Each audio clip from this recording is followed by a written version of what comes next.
الحمد لله رب العالمين والصلاة والسلام على سيد الأنبياء والمرسلين أما بعد فأعوذ بالله من الشيطان الرجيم بسم الله الرحمن الرحيم حضرت گرامی آج ہم نے سورہ نور سے تلاوت کی.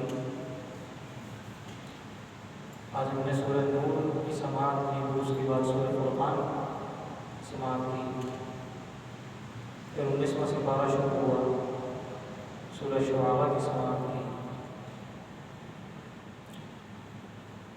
سورہ نور میں ویسے تو بہت سارے احکام ہیں، بہت سارے احکام ہیں، اور اتنی تفصیل کے ساتھ اللہ نے احکام ذکر فرمائے کہ بندہ جب پڑھتا ہے تو اشک ہوتا ہے کہ دین نے باتوں کو کتنا واضح کیا ہے، قرآن نے کتنے واضح انداز میں زندگی گزارنے کے اصول اور طریقے بیان کیے ہیں. ایسی باتیں جو ہم سمجھتے ہیں کہ شاید ہمارے معاشرے میں کوئی بہت زیادہ بڑی نہیں ہے، یا ہم سمجھتے ہیں کہ ٹھیک ہے اس کو جس طرح چاہو کر لو، اللہ تعالیٰ نے اس کو بھی بڑے واضح انداز میں بیان کیا. جیسے اپنے گھر میں کیسے داخل ہونا ہے اس کے آداب بیان کیے، کسی اور کے گھر میں کیسے داخل ہونا ہے اس کے آداب بہت تفصیل کے ساتھ بیان کیے. ایسا گھر جس میں کوئی رہائش نہ ہو، کوئی رہتا نہ ہو، اس گھر میں کیسے داخل ہونا ہے اس کے آداب بیان کیے. اسی طریقے سے اپنے گھر میں کس طرح بے تکلفی کے ساتھ کوئی رہ سکتا ہے، کھا سکتا ہے، پی سکتا ہے، اپنے والد کے گھر میں، اپنی ماں کے گھر میں، اپنے بھائی کے گھر میں، اپنی بہن کے گھر میں، اپنے خالہ کے گھر میں، اپنے خالو کے گھر میں، ماموں کے گھر میں، مامی کے گھر میں، اسی طرح چچا کے گھر میں، چچی کے گھر میں. یہ الفاظ باقاعدہ ذکر کیے، اخوالکم، خالاتکم، عماتکم، اعمامکم، ماموں کے گھر، مامی کے گھر، چچا کے گھر، چچی کے گھر، یہ سب ذکر کیے کہ ان کے گھر میں تم کس طرح کھا سکتے ہو، کس طرح رہ سکتے ہو. اور پھر قرآن نے یہ ادب سکھایا ہے کہ وَإِذَا دَخَلْتُمْ بُيُوتًا فَسَلِّمُوا عَلَىٰ أَنفُسِكُمْ تَحِيَّةً مِّنْ عِندِ اللَّهِ مُبَارَكَةً طَيِّبَةً. سلام کیا کرو جب گھر میں جاتے ہو، تحیہ کہتے ہیں سلام، تحیۃ من عند اللہ مبارکۃ طیبہ. ٹھیک ہے، اب چلتے ہیں ہم آغاز سے. تو یہ میں نے عرض کیا کہ اس میں اس انداز کے احکام بھی موجود ہیں، اور خصوصیت کے ساتھ سورہ نور کو پردے کے احکام کے لیے جانا جاتا ہے.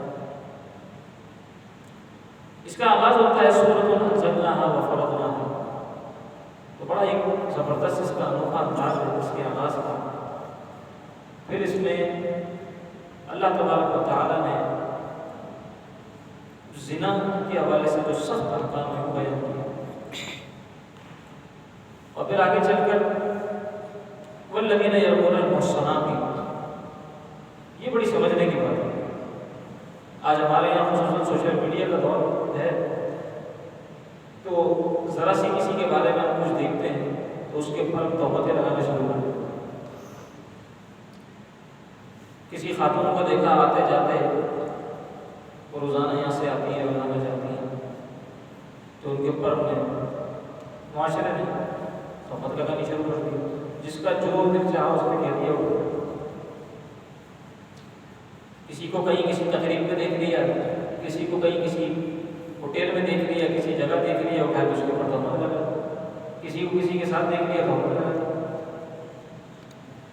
یہ عام بیماری ہے، اور اس کو ہم مذاق سمجھتے ہیں.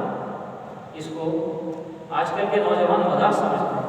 ایک دوسرے کے ساتھ تالیاں مار کے، ایک دوسرے کے ساتھ ٹھٹھے اڑا کے تہمتیں لگا رہے ہوتے ہیں کہ یہ دیکھو وہ اس کے ساتھ جا رہا ہے، وہ دیکھو وہ اس کے ساتھ جا رہی ہے، اور یوں کر کے چس لے رہے ہوتے ہیں، مزے لے رہے ہوتے ہیں. وہ سمجھتے ہیں کہ ہم نے بڑا کوئی کمال کر دیا، اور ذرا کچھ دیر کے لیے ان کی ہنسی مذاق ہو گئی، انٹرٹینمنٹ ہو گئی. ان کو پتہ نہیں ہے کہ کتنا بڑا وبال انہوں نے اپنے سر پر مسلط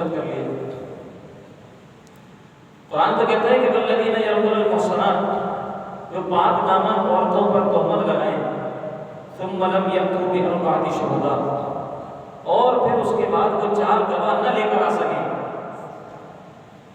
اگر کسی پر تہمت لگائی کہ وہ اس کے ساتھ ہے، وہ بدکار ہے، وہ یوں ہے، وہ بدچلن ہے، تو قرآن کہتا ہے کہ گواہ لے کر آؤ اپنی بات کے اوپر۔ یہ کوئی مذاق ہے جس کے اوپر دل چاہا تم نے تہمت لگائی؟ اور اگر یہ 4 گواہ نہ لا سکیں، یہ تو ایک خاص کانٹیکسٹ میں بات ہوئی ہے، لیکن میں نے ضمناً اس میں سے یہ اخذ کیا جو ہمارے معاشرے کی خرابی ہے۔ 4 گواہ لے کر آؤ، اور اگر نہ لا سکو تو کہا کہ فجلدوہم 80 جلدہ، انہیں 80 کوڑے مارو۔ کتنا مارو؟ 80 کوڑے مارو۔ اور کوڑا وہ جو چمڑے کا کوڑا ہوتا ہے، جو ہمیں اگر 10 لگ جائے تو شاید ہمارا دم نکل جائے۔ 80 کوڑے مارو ان پر۔ انہوں نے ایسی کسی پاک دامن عورت پر تہمت لگا۔ یہ بات کرتے ہیں حقوق دینے کی، یہ آج کل کی آپ کی جو موم بتی مافیا ہے، یہ بات کرتی ہے عورتوں کو حقوق دینے کی۔ اس سے زیادہ حقوق اگر کسی نظریے نے، کسی دین نے، دین تو اور کوئی ہے نہیں اسلام کے سوا، اگر کسی مذہب نے، کسی نظریے نے اگر عورت کو اس قدر حقوق دیے ہوں تو اس کی مثال لا کر دکھا۔ اس پر ظلم تو درکنار، اس پر اگر بے جا تہمت بھی لگا دی تو قرآن کہتا ہے کہ اس کو پکڑو، اس سے بولو گواہ لے کر اور نہ لا سکے تو مارو اسے۔ اس سے زیادہ تحفظ اور کس نے دیا ہوگا؟ اور پھر بیوی کو کس قدر تحفظ دیا؟ والذین یرمون ازواجہم ولم یکن لہم شہداء الا انفسہم فشہادۃ احدہم 4 شہادات باللہ۔ یہ اب لعان ہے کہ یہاں کھڑے ہو کر لعنت کریں گے، یہاں کھڑے ہو کر غضب کی اللہ سے دعا کریں گے، اللہ سے اس کا غضب مانگیں گے کہ اگر ہم جھوٹے ہیں تو ہمارے اوپر غضب نازل ہو جائے، اگر جھوٹے ہیں تو ہمارے اوپر اللہ کی لعنت ہو جائے۔ یہ کوئی مذاق ہے؟ یعنی آدمی نے عورت کے اوپر، بیوی کے اوپر تہمت لگا دی، بیوی نے شوہر کے اوپر تہمت لگا دی۔ بہت سخت احکام ہے اس کے۔ اسلامی شریعت اگر نافذ ہو جائے تو لگ پک جائے اور یہ سب ٹھیک بھی ہو جائے۔ جو مذاق میں تہمتیں لگاتے پھرتے ہیں، سب کی زبانیں گم ہو جائیں اور عزت و عصمت کی حفاظت ہو جائے۔ یا جو زمین کے اوپر اتنے فساد برپا ہیں اور اتنی بے روی ہے، یہ اسی وجہ سے کہ یہاں پر اسلامی سزائیں نافذ نہیں ہیں۔ اسلامی سزائیں چند مہینوں کے لیے، 6 مہینے کے لیے بھی نافذ ہو جائیں، 1 مہینے کے لیے بھی نافذ ہو جائیں، اور جو اس رڈار میں آتا ہے سب کو پکڑ کے سزا دے دے، پورا معاشرہ سدھر جائے گا، پورا معاشرہ سدھر جائے گا۔ لوگ کہتے ہیں وہ اتنی سخت سزا، ہاتھ کاٹ دی۔ ارے بھائی، وہ تو اس کے ہاتھ کاٹے ہیں جو سب کے، کسی سب کو چھین کے جا رہا ہے، کسی سب کو چھین کے جا رہا ہے۔ اس نے تو فساد برپا کیا ہوا معاشرے کے اندر، پھر لوگ تنگ آ کے اسی کو پکڑ کے جلا دیتے ہیں، آگ لگا دیتے ہیں۔ اسلام تو منع کرتا ہے جلانے سے، اسلام منع کرتا ہے کہ اس طرح آگ مت لگاؤ اور اس طرح معاملہ عدالت قتل مت کرو۔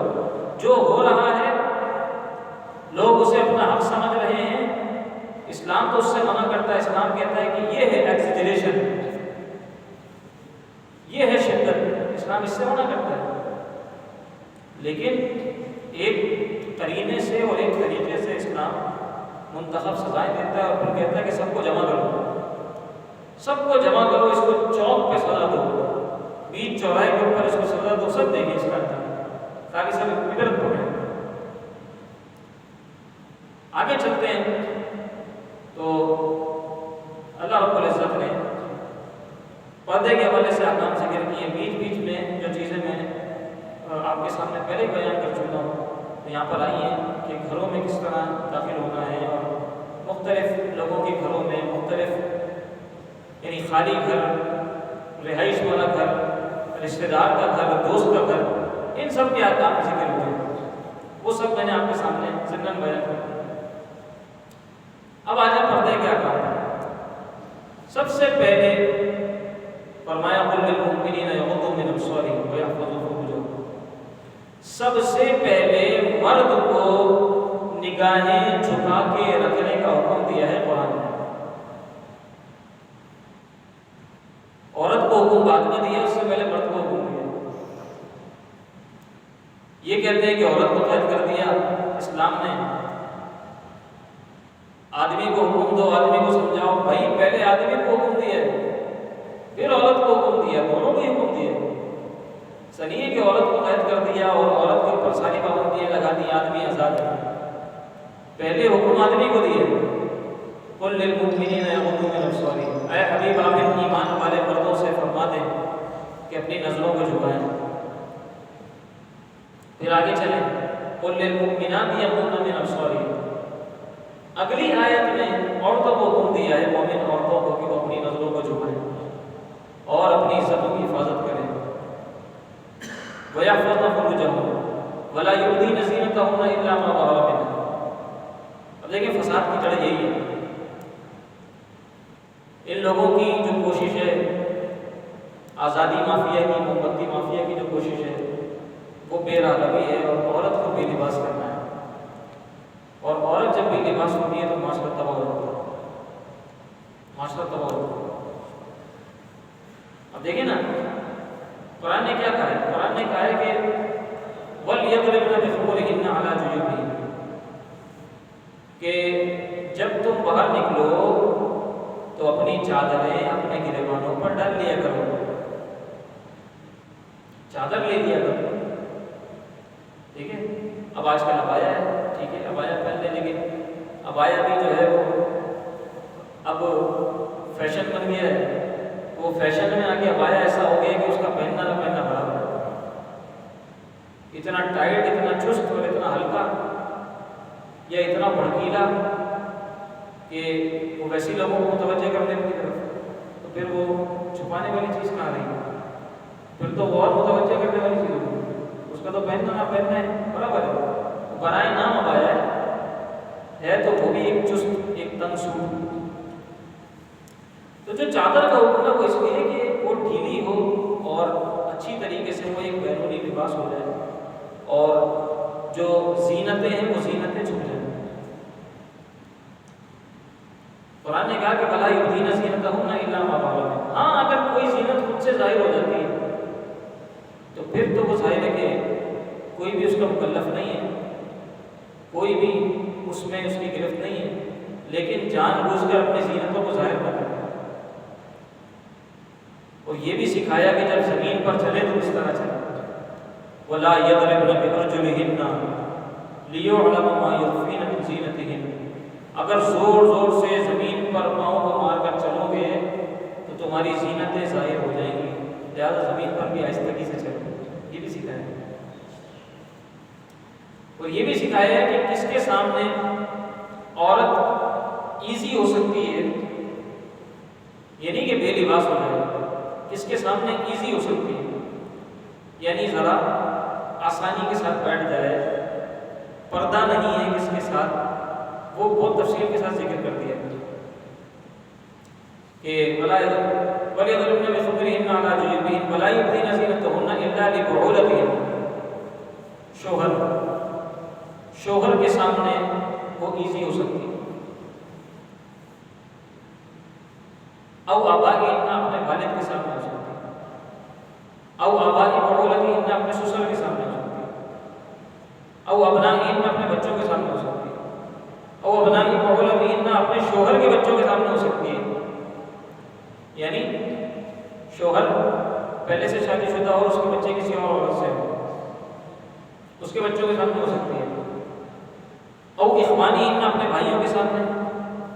او اخواتہن او اخوانہن او بنی اخوانہن، اپنے بھتیجوں کے سامنے. او بنی اخواتہن، اپنے بھانجوں کے سامنے. اب یہاں اخواتہن کا ذکر نہیں کیا، بھائیوں کا تو کیا، بہنوں کا ذکر نہیں کیا. اب یہ قرآن کے فساد دیکھیں، اضافی الفاظ نہیں ہے اس میں، بہت نپے تلے الفاظ ہیں.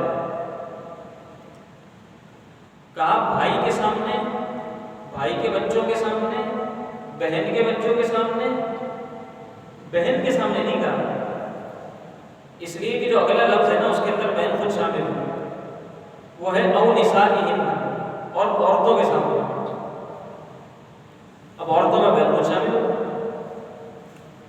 ابھی دیکھیں نا اضافی لفظ نہیں ہے، وہ بہن اس میں خود شامل تھی تو وہاں بہن کا ذکر نہیں ہے، وہ نسائہن کا ذکر کر کے ساری عورتوں کا ذکر۔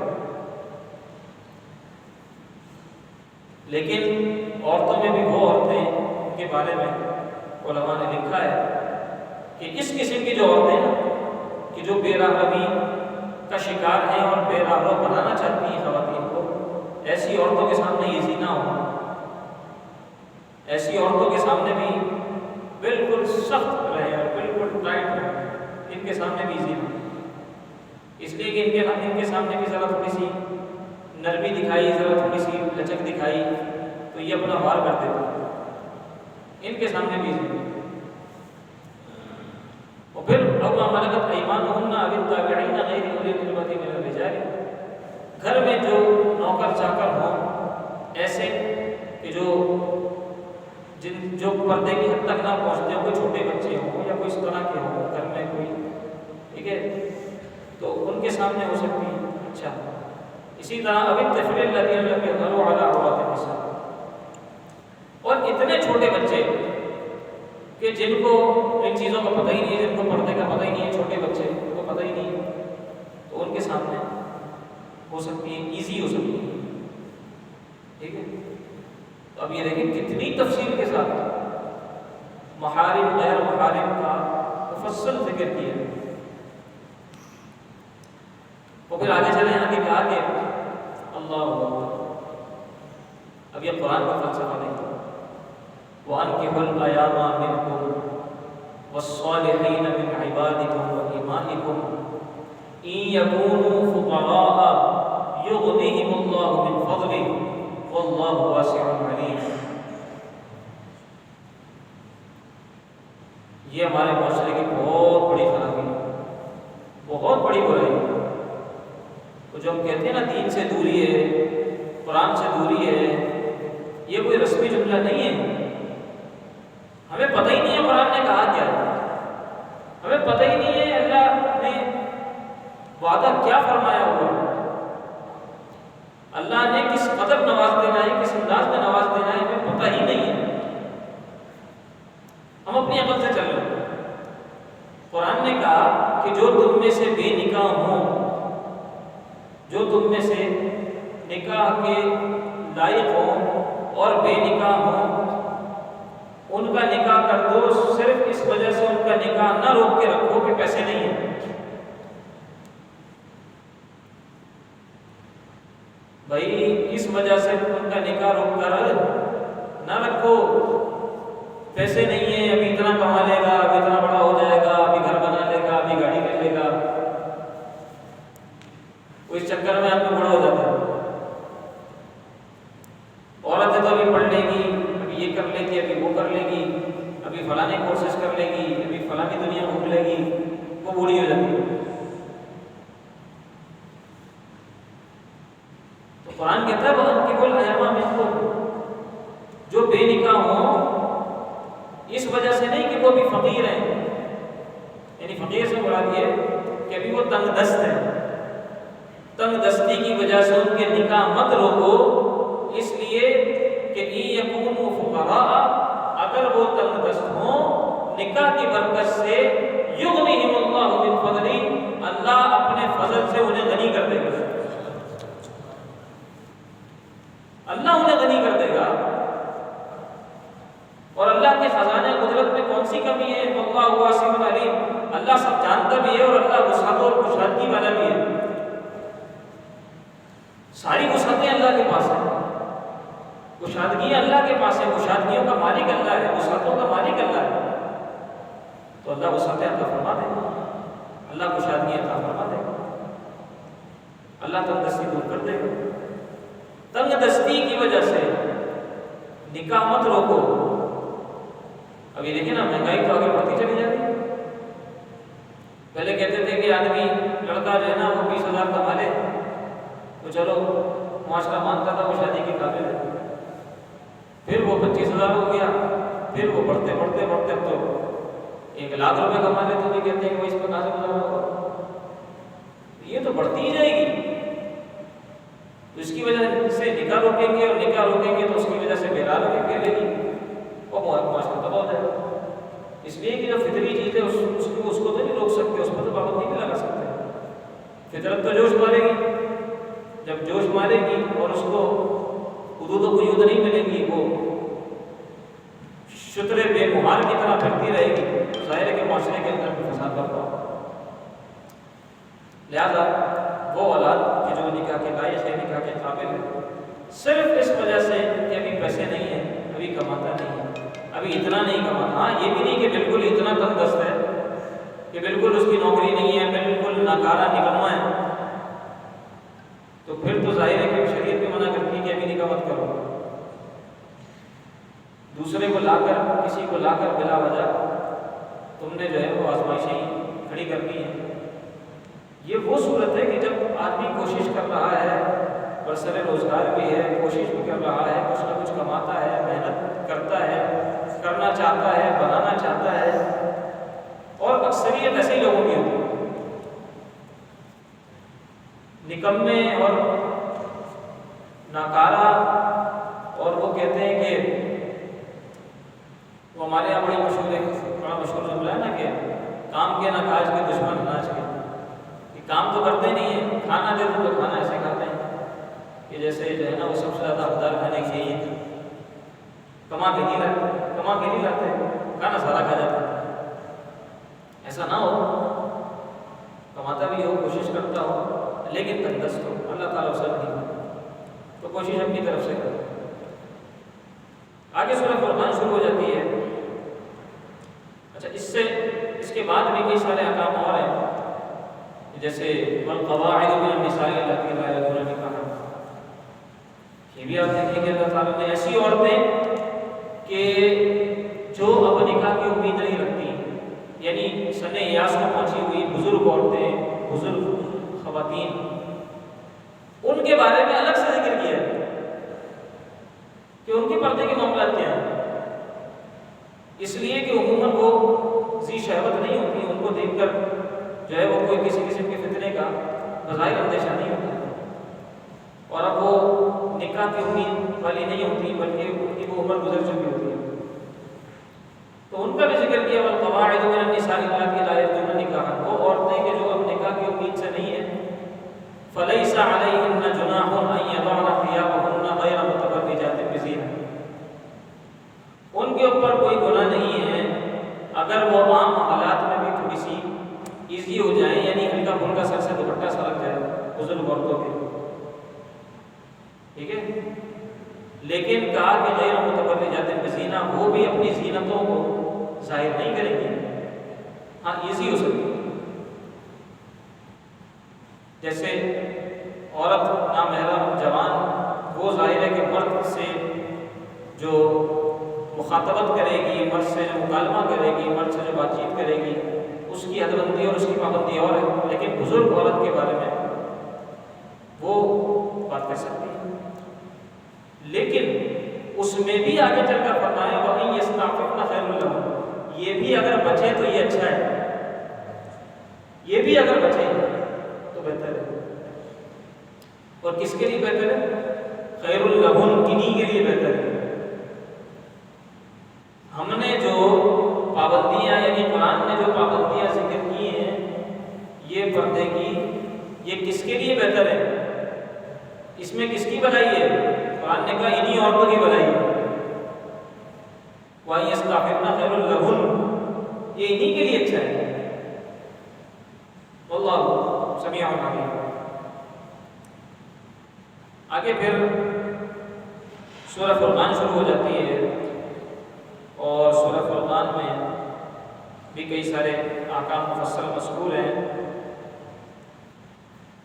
اور اس میں بڑی ایک مشہور آیت، بلکہ کئی آیات، کہ تبارک الذی جعل فی السماء بروجا وجعل فیہا سراجا وقمرا منیرا. اور پھر اس میں عباد الرحمن کا ذکر ہوا. کہا کہ رحمان کے بندے تو وہ ہیں جو زمین پر آہستگی سے چلتے ہیں، اور جب بات کرتے ہیں کوئی جاہل اگر ان سے مخاطب ہو جائے، کلام ہو جائے، یعنی جاہل سے مراد ایسا کہ جو میں لڑنا چاہتا ہوں، بس اس کا مقصد ہو جھگڑا کرنا، تو وہ جھگڑا نہیں کرتے بلکہ وہ قالوا سلام، سلام کر کے آگے نکل جائے کہ بھائی میرے پاس اتنا وقت نہیں ہے، نہ اتنا دماغ ہے میرے پاس، مجھے اور بھی کام ہے یار، معاف کر دو مجھے، اللہ حافظ، السلام علیکم، چلو بھائی آگے۔ ہماری سڑکوں پر کیا ہو رہا ہے آئے دن، کوئی آگے نکل گیا، کسی نے سائڈ مار دی، ذرا سا کچھ ہو گیا، بیچ روڈ پہ کھڑے ہوئے، بیچ روڈ پہ ہی کھڑے ہوئے، اب لڑ رہے ہیں، مارا پیٹا سب کیا، لڑا جھگڑا، پیچھے ٹریفک جام ہو گیا، ہو سکتا ہے ان کی وجہ سے اور ایکسیڈنٹس ہوگا، سب کچھ ہو گیا، آخر میں نتیجہ کچھ نہیں نکلا، لڑ کے چلے گئے۔ کسی نے کسی کو چلاتے ہوئے، گاڑی چلاتے ہوئے یا روڈ پہ چلتے ہوئے ایسے کر کے دیکھ لیا، اس نے اس کے آگے جا کے گاڑی لگا، مجھے دیکھا کیوں؟ یہ سب ہو رہا ہے، بڑا ٹائم ہے ان کے پاس، رک جاتے ہیں، پوچھتے رہتے ہیں، لڑتے رہتے ہیں۔ بھائی مومن کے پاس اتنا ٹائم نہیں ہوتا، مومن کو تو فرمایا کہ فَإِذَا فَرَغْتَ فَانْصَبْ، ایک کام سے فارغ ہو دوسرے میں لگ جاؤ، وہ إِلَىٰ رَبِّكَ فَارْغَب، اور اگر کوئی کام نہ ہو تو اللہ کی طرف رغبت اختیار کر لو، اللہ سے رجوع کر لو، یہی کام کر لو۔ مومن کے پاس وقت نہیں ہوتا، اسی لیے دین میں چھٹی کا بھی کوئی تصور نہیں ہے۔ لوگ کہتے ہیں بھائی اسلام میں جمعے کی چھٹی ہے، یہ اتوار کی، بھائی اسلام میں کوئی چھٹی نہیں، اسلام میں کوئی چھٹی نہیں، مومن کی کوئی چھٹی نہیں ہوتی۔ اگر مومن کی چھٹی ہوتی تو ہفتے میں ایک دن مسجد بند ہوتی، مومن کی کوئی چھٹی نہیں ہوتی۔ لہٰذا فَإِذَا فَرَغْتَ فَانْصَبْ وَإِلَىٰ رَبِّكَ، کاموں سے فارغ ہو دوسرے کام میں لگ جاؤ۔ تو یہ جو فضول کی لڑائی جھگڑے ہوتے ہیں، ان میں نہیں پڑھنا چاہیے، سلام کرو، آگے بڑھو اپنا کام۔ تو یہ عباد الرحمن کی، نیک بندوں کی، اللہ کے بندوں کی یہ علامت ہے، یہ پہچان ہے۔ اور کہا کہ والذین یبیتون لربہم سجدا وقیاما، راتیں گزار دیتے ہیں رب کی بارگاہ میں، کبھی سجدے کی حالت میں ملیں گے، کبھی قیام کی حالت میں ملیں گے، اور وہ رب سے کہتے ہیں ربنا اصرف عنا عذاب جہنم، عذاب سے، جہنم کے عذاب سے اتنا ڈرتے ہیں، اتنا ڈرتے ہیں، کہتے ہیں کہ اللہ ہم سے جہنم کے عذاب کو پھیر دے، عذاب بہت سخت ہے، بہت سخت عذاب۔ فرشتے جا کر اللہ کو بتاتے ہیں کہ اللہ ہم ایک محفل سے، ایک مجلس سے ہو کر آئے ہیں، وہاں جو تیرے بندے تھے نا، وہ تیری جہنم کا ذکر کر کے بہت ڈر رہے تھے اور اس سے پناہ مانگ رہے تھے۔ تو اللہ تعالیٰ فرشتوں سے فرماتا ہے کہ اے میرے فرشتوں، کیا انہوں نے جہنم کو دیکھا ہے؟ کہا نہیں۔ کہا اگر دیکھ لیتے تو پھر کیا ہوگا؟ تو فرشتے کہتے ہیں اچھا یہ بھی ہے کہ اللہ کو سب علم ہے، یہ بھی اس کے اندر موجود ہے کہ اللہ کو اگرچہ معلوم ہے لیکن اللہ تعالیٰ پھر بھی فرشتوں سے پوچھتا ہے کہ اگر وہ دیکھ لیتے تو پھر کیا ہوگا؟ کہا کہ وہ بن دیکھے اتنا ڈرتے ہیں، اگر دیکھ لیتے تو بہت زیادہ ڈرتے ہیں۔ تو پھر اللہ تعالیٰ فرماتا ہے کہ اے فرشتوں گواہ ہو جاؤ، میں نے انہیں جہنم سے آزاد کیا۔ وہاں تو مانگنے کی دیر ہے۔ اسی طرح جنت، کہ وہ یا اللہ جنت کا سوال کر رہے تھے، جنت طلب کر رہے تھے، اللہ تعالیٰ فرماتا ہے کیا انہوں نے میری جنت دیکھی ہے؟ کہا نہیں۔ اگر دیکھ لیتے تو کیا ہوگا؟ دیکھ لیتے تو اور زیادہ رغبت سے مانگتے، پھر تو اسی کی یاد میں لگے رہتے، وہی مانگتے رہتے۔ کہا کہ ٹھیک ہے میں انہیں عطا کیا۔ یہ تو وہ کہتے ہیں یقولون ربنا اصرف عنا عذاب جہنم، اے اللہ ہم سے جہنم کے عذاب کو دور فرما دے، ان عذابها کان غراما، اس کا عذاب بہت سخت ہے، انہا ساءت مستقرا و مقاما، ٹھہرنے کے اعتبار سے، رہنے کے اعتبار سے وہ جگہ بہت بری ہے۔ والذین اذا انفقوا لم یسرفوا ولم یقتروا وکان بین ذلک قواما، اور یہ لوگ عباد الرحمن کی بات ہو رہی ہے، اللہ کے بندے جنہیں اللہ نے اپنے بندے کہا ہے۔